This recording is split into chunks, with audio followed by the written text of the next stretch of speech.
Tom, one of the things that you said in your presentation downstairs was that the problems that we face now with regard to climate change and sustainability are really soft problems as opposed to hard problems. What do you mean by that?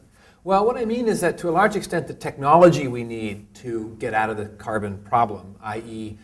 Produce clean, green energy and power our civilization, they've largely been invented. There are a couple of gaps. We need better storage solutions and so on, but enhanced geothermal, large-scale solar thermal, high-voltage DC lines bringing wind power from one side of the continent to another, these are already invented. What we really need to deploy them at an incredibly large scale. So the problem is, how do we generate that scale? We've invented it, we need to deploy it. So the scale is enormous. I mean, it's trillions and trillions of dollars. So we have a financial issue. Where do we get that capital from? How do we motivate that capital into the sector?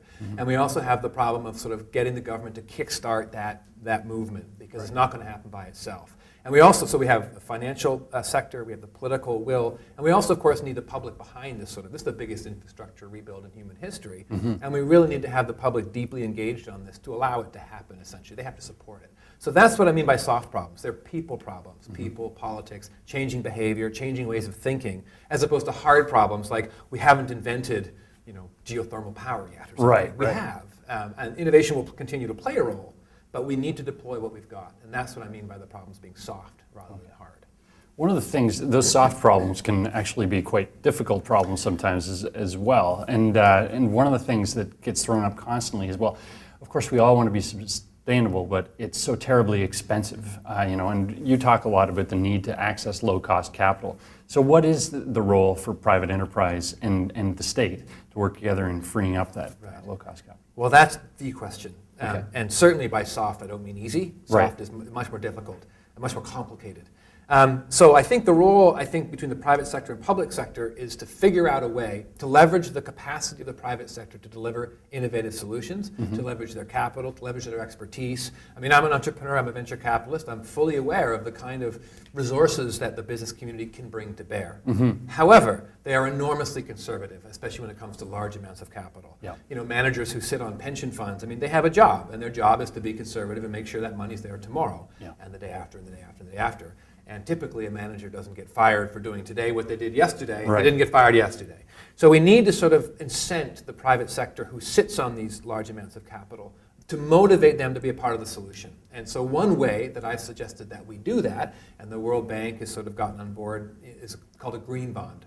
So a green bond is really just a way of having the government lend its risk rate. So the government backstops the bond, but the money is deployed by the private sector. So the bond is used to raise capital from pension funds and the general public and so on. In my view, it should be managed by the private sector, how those funds get dispersed. Again, the private sector will make the right decisions if given from the government the right mandate. So the government simply sort of lends its risk rate, backstops those bonds, and essentially just acts to redirect savings into a sector that we know can benefit from that low-cost debt. There's lots of details, right? How we mitigate the risk and how we mitigate loan defaults and cost to government.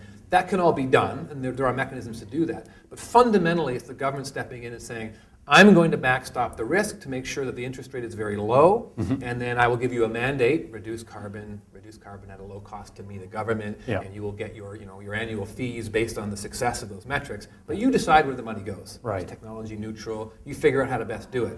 I'm going to lend my risk rate to make sure the debt's low cost. Do you get the sense that there's any pickup in government for this idea? Absolutely. I mean, in Europe, the European Central Bank has issued green bonds in 3 rounds. The World Bank issued the last round in Swedish kroner and explicitly said, we think this should be a central fiscal tool of national governments around the world. So some heavyweights are behind it. Each country has its own way of doing it. I think Canada has a Made in Canada solution, which you can find at greenbonds.ca if you'd like to know what I think about our Made in Canada solution would look like. But the United States has issued, I think they're talking about a $2 billion green bond issue to fund a green bank. So some heavyweights are behind this. I think what we need to do in Canada is figure out what our solution is going to be, in particular to our economic environment. There is interest in some provincial governments, but I have to be honest, there's no uptake at the federal level on this issue right now. Okay. Now, one of the other things that comes out of the report, you've just written and published a book called Kick the Fossil Fuel Habit.